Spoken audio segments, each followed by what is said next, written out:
Halo teman-teman semua, sebelumnya perkenalin kami dari kelompok 9 ingin mempresentasikan materi berjudul akuntansi pensiun dan imbalan pasca kerja yang diampu oleh dosen Dr. Haji Liau Zawati dari mata kuliah akuntansi keuangan menengah 3. Perkenalkan anggota kelompok kami, saya sendiri Muhammad Fatur Rahman Al-Akbar dengan NIM 55522400069 dan rekan saya Muhammad Rafli Faharezi dengan NIM 55522240058 dan satu lagi Rabel Yohan Eliezer Hasiholan Sitorus dengan NIM 55522400076. Langsung aja kita masuk ke pengertian pensiun dan imbalan pasca kerja. Imbalan pasca kerja adalah imbalan kerja yang terutang setelah pekerja menyelesaikan masa kerjanya. Imbalan pasca kerja termasuk misalnya tuh yang pertama ada tunjangan pensiun, yang kedua ada imbalan pasca kerja lain seperti asuransi jiwa dan perawatan kesehatan pasca kerja. Pensiun adalah program planning di mana pemberi kerja memberikan manfaat pembayaran kepada karyawan setelah mereka pensiun untuk jasa yang mereka berikan saat mereka bekerja. Yang selanjutnya ada program pensiun. Program pensiun adalah perjanjian yang menetapkan bahwa pemberi kerja memberikan tunjangan kepada karyawan setelah mereka pensiun atas jasa-jasa mereka yang mereka berikan nih ketika mereka masih kerja. Pemberi kerja juga dapat membuat pembayaran kepada agen pendanaan pensiun ataupun mengelolanya sendiri. Akuntansi untuk pensiun dapat dibagi dan dilakukan secara terpisah, yaitu yang pertama ada akuntansi untuk pemberi kerja, yang kedua ada akuntansi untuk dana pensiun atau pension plan administrator. Lalu penyelenggara pensiun tersebut dapat dikelola oleh pemberi kerja atau dengan menyerahkan kepada lembaga-lembaga keuangan yang menawarkan jasa pengelolaan program pensiun. Beberapa program pensiun ada yang kontributif dan yang non-kontributif. Kontributif itu seperti pekerja ikut membayar sejumlah biaya untuk menambah manfaat pengembalian, dan yang non-kontributif itu ada pemberi kerja yang membayar sejumlah biaya untuk menambah manfaat pengembalian. Oke, selanjutnya nih ada sifat program pensiun. Program iuran pasti itu kontribusi karyawan ditentukan oleh program, yaitu bersifat tetap. Resiko ditanggung oleh karyawan itu sendiri. Besaran imbalan tergantung juga pada nilai programnya itu. Lalu ada program imbalan pasti. Program imbalan pasti ini imbalan ditentukan oleh program. Lalu kontribusi karyawan berbeda-beda ditetapkan oleh aktuaris. Resiko ditanggung oleh pemberi kerja. Lalu perusahaan bekerja sama dengan aktuaris untuk meyakinkan bahwa program pensiun merupakan hal yang tepat dalam melindungi kelompok karyawan. Selanjutnya ada sifat program pensiun. Peran aktuaris dalam akuntansi pensiun. Aktuaris membuat perkiraan mengenai tingkat kematian, perputaran karyawan, tingkat bunga dan pendapatan, frekuensi pensiun dini, besaran gaji masa mendatang, dan faktor-faktor lain yang diperlukan dalam menjalankan program pensiun. Lalu aktuaris juga menghitung nih berbagai ukuran pensiun yang dapat mempengaruhi laporan keuangan seperti kewajiban pensiun, biaya tahunan untuk menjalankan program pensiun, dan juga biaya pengubahan program pensiun. Oke, next ada akuntansi program pensiun, pengukuran liabilitas pensiun. Kewajiban pensiun karyawan adalah kewajiban kompensasi yang ditangguhkan yang dimiliki oleh para karyawan atas masa kerja sesuai dengan syarat yang ditentukan dalam program pensiun. Terdapat 3 pendekatan alternatif dalam mengukur kewajiban pensiun, yaitu ada yang pertama ada tunjangan terjamin, yang kedua ada akumulasi kewajiban tunjangan, dan yang ketiga ada proyeksi kewajiban tunjangan. Oke, lanjut nih kita ke akuntansi program pensiun, yaitu kewajiban aset neto imbalan pasti. Mengacu pada status pendanaan funded status, menyajikan defisit atau surplus yang berhubungan dengan program pensiun pasti. Pendanaan adalah pengalihan aset pada entitas dana yang terpisah dari entitas pemberi kerja untuk memenuhi kewajiban masa depan untuk pembayaran manfaat purna karya PSAK 18. Selanjutnya ada pelaporan perubahan kewajiban aset neto imbalan pasti. IASB menetapkan bahwa seluruh perubahan dalam aset dan kewajiban program imbalan pasti yang terjadi pada periode berjalan diakui sebagai penghasilan komprehensif. Lalu perusahaan harus melaporkan perubahan yang muncul dari perbedaan elemen pada aset dan liabilitas pensiun dalam suatu bagian berbeda pada laporan penghasilan komprehensif. Bergantung juga pada kondisinya. Oke nih, selanjutnya nih ada pelaporan perubahan dalam kewajiban nih. Nih kalau yang kita lihat dalam diagram ini kan slide ini nih ngerangkum 3 komponen biaya pensiun, dan kemana nih masing-masing komponen itu tuh berkumpul atau bertemu di dalam laporan keuangan kita. Diagram ini juga membagi pelaporannya jadi 2 jalur utama. Yang pertama adalah service cost atau biaya jasa. Ini adalah nilai kini dari manfaat pensiun yang timbul akibat jasa karyawan pada periode berjalan. Yang kedua adalah net interest atau bunga bersih. Komponen ini merupakan selisih dari beban bunga dan pendapatan bunga. Selanjutnya nih kita lihat nih kotak biru yang ada di bawah nih. Itu kan ada remeasurements atau pengukuran kembali. Nah, ini berbeda nih dengan 2 komponen yang di atas nih. Ini tuh biasanya terdiri dari keuntungan atau kerugian aktuaria, tidak dimasukkan ke dalam net income. Sebaliknya, komponen ini dialirkan dan dilaporkan secara terpisah ke dalam other comprehensive income atau OCI atau penghasilan komprehensif lain. Jadi dari kesimpulan ilustrasi ini nih, standar akuntansi ini memisahkan pelaporan biaya pensiun agar laporan keuangan lebih transparan. Komponen yang sifatnya rutin seperti service cost dan net interest masuk ke laba bersih, sementara violitas yang berasal dari remeasurements diisolasi di dalam penghasilan komprehensif lain. Oke, kita next ke pelaporan perubahan dalam kewajiban aset. Yang pertama ada biaya layanan. Biaya layanan saat ini muncul dari nilai ini kewajiban manfaat pasti atas layanan karyawan dalam periode berjalan. Lalu biaya layanan masa lalu, perubahan dalam nilai kini kewajiban manfaat pasti atas atas layanan karyawan dalam periode sebelumnya. Umumnya terjadi karena adanya amandemen atau perubahan terhadap program pensiun. Lalu dilaporkan dalam laporan penghasil komprehensif dalam bagian operasional dan mempengaruhi penghasilan bersih comprehensive income in the operating section of the statement and affect net income. Lalu selanjutnya ada perusahaan harus mempertimbangkan level kompensasi masa mendatang dalam mengukur kewajiban kini dan beban pensiun periodic future compensation level in measuring the present obligation and periodic pension expense. Baik, mungkin selanjutnya akan dilanjutkan oleh teman saya. Yang kedua ada bunga neto, di mana dihitung dengan cara mengalihkan tarif diskonto dengan status pendanaan dari program pensiun. Yang kedua, kewajiban neto manfaat pasti yang dihasilkan dari beban bunga. Yang ketiga, aset neto manfaat pasti yang dihasilkan dari pendapatan bunga. Yang keempat, jumlah selalu ditampilkan di bawah bagian operasional dari laporan laba rugi pada bagian pembiayaan. Yang kelima, tingkat diskonto didasarkan pada hasil obligasi berkualitas yang konsisten dengan kewajiban pensiun perusahaan. Ketiga, pengukuran kembali, di mana untung dan rugi yang berkaitan dengan kewajiban manfaat pasti. Yang kedua, untung dan rugi atas nilai wajar dari aset program pensiun. Yang ketiga, komponen ini dilaporkan dalam other comprehensive income, net of tax. Yang kelima, untung atau rugi pengukuran kembali mempengaruhi penghasilan komprehensif dan tidak mempengaruhi penghasilan bersih. Selanjutnya, aset program pensiun dan imbalan aktual. Yang pertama, ada investasi dalam bentuk saham, obligasi, efek lainnya, dan real estate. Yang kedua, dilaporkan dengan nilai wajar atau fair value. Yang ketiga, kontribusi pemberian kerja dan imbalan aktual dari aset program pensiun menambah nilai aset program pensiun. Yang keempat, manfaat yang dibayarkan kepada para karyawan akan menurunkan nilai aset program pensiun. Selanjutnya, penggunaan kertas kerja. Sebelum itu kita memahami apa itu kertas kerja. Kertas kerja adalah sebuah alat kerja di mana kertas kerja bukan catatan akuntansi permanen, bukan juga jurnal atau bagian dari buku besar. Kertas kerja hanya sebagai alat untuk memudahkan penyusunan jurnal dan laporan keuangan.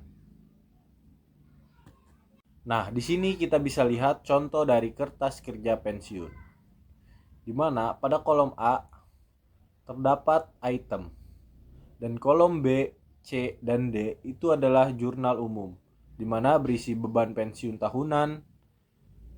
Selanjutnya, di kanannya ada kas, dan di kanannya ada aset atau liability.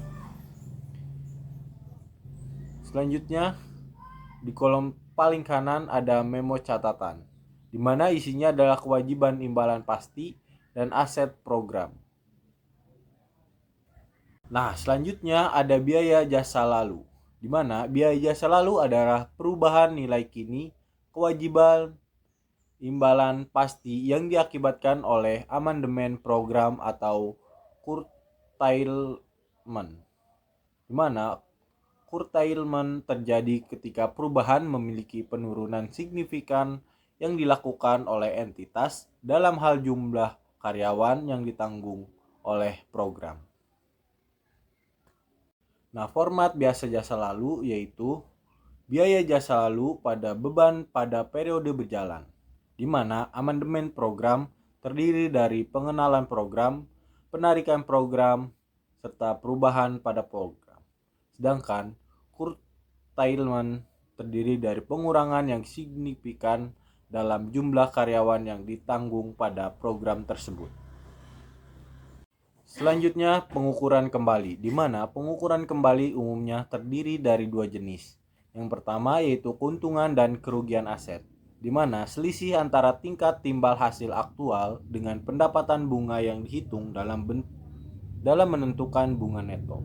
Yang kedua, keuntungan dan kerugian liabilitas, di mana perusahaan melaporkan keuntungan liabilitas dan kerugian liabilitas pada penghasilan komprehensif lain. Nah, selanjutnya kita akan membahas pelaporan program pensiun dalam laporan keuangan. Baik, selanjutnya adalah persyaratan dalam LK. Nah, jadi di dalam LK terdapat beban pensiun. Nah, beban pensiun ini nanti bakal dilaporkan di dalam satu bagian pada laporan penghasilan komprehensif atau Statement of Comprehensive Income. Dan disajikan pula total beban pensiunnya. Atau komponen biaya layanan dilaporkan di dalam penghasilan operasional atau operational income, dan bunga neto di dalam bagian terpisah yang berkaitan dengan pembiayaan atau financing.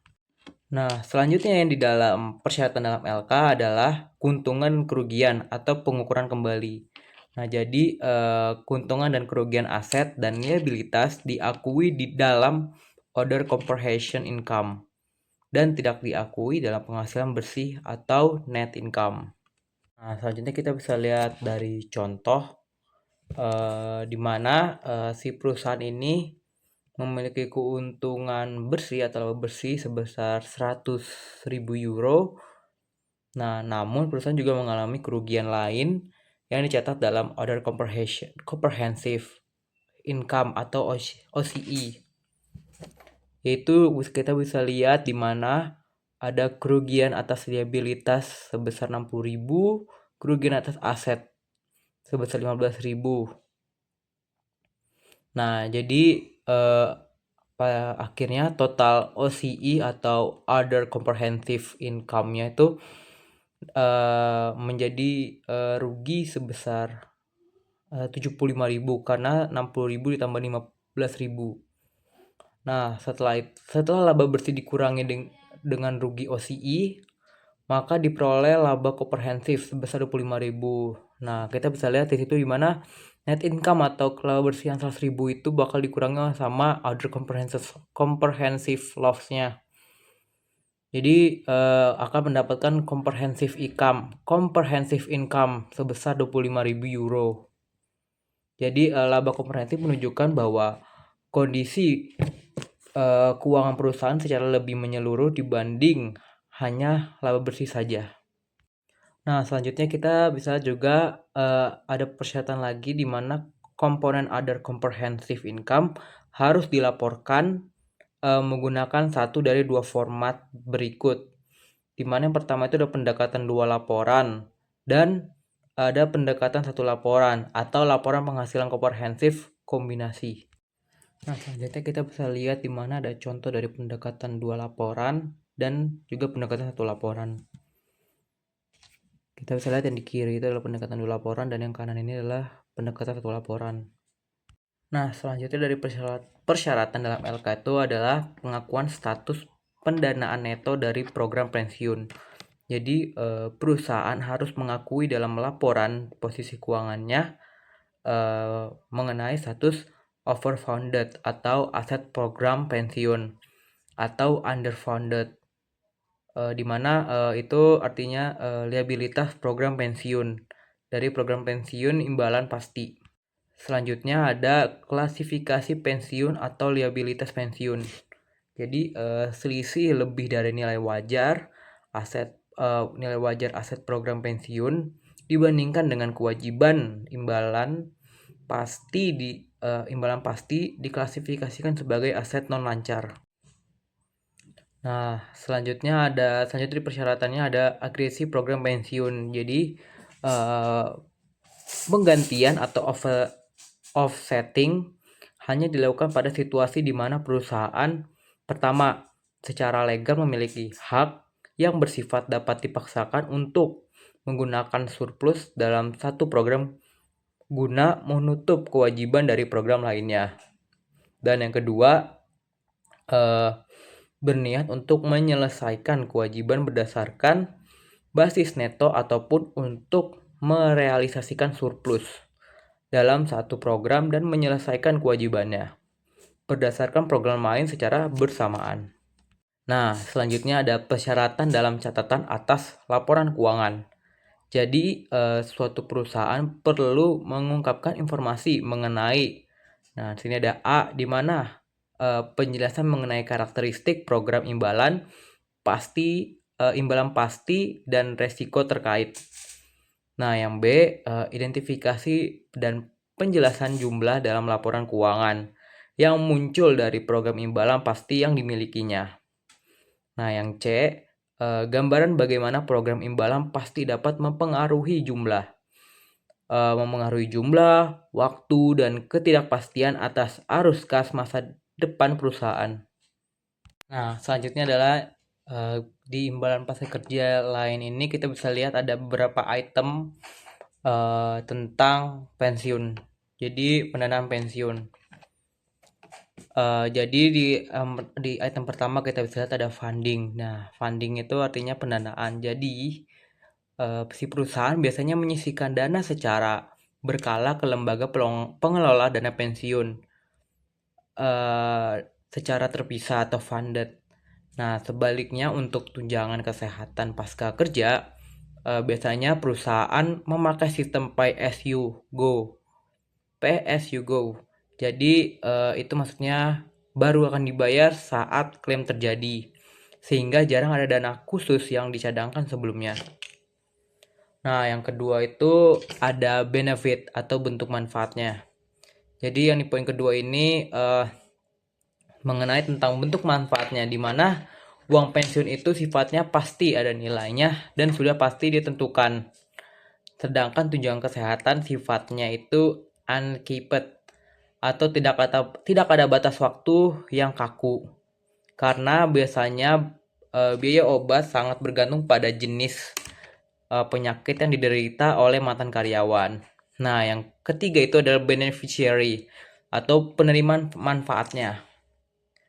Jadi yang poin ketiga ini siapa saja yang berhak mendapatkannya. Jadi dana pensiun ini berfokus utama pada si pensiunan itu sendiri. Dimana jika si pensiunan itu meninggal, maka benefitnya akan diterima kepada keluarga terdekatnya atau mungkin dari istri maupun anaknya. Nah, yang keempat itu ada waktu benefit payable atau waktu pembayaran. Jadi poin keempat ini menjelaskan bahwa dana pensiun itu dibayarkan secara rutin setiap bulan seperti gaji biasa. Sementara tunjangan kesehatan hanya dicarikan atau dibayarkan ketika si pensiunan jatuh sakit dan membutuhkan perawatan medis. Nah, baru poin yang kelima ini adalah predictability atau tingkat prediktabilitas. Jadi poin ini menjelaskan bahwa Terakhir dari segi risiko prediksi keuangan perusahaan. Jadi beban dana pensiun jauh lebih mudah diprediksi karena menggunakan perhitungan aktuaria berdasarkan usia dan masa kerja.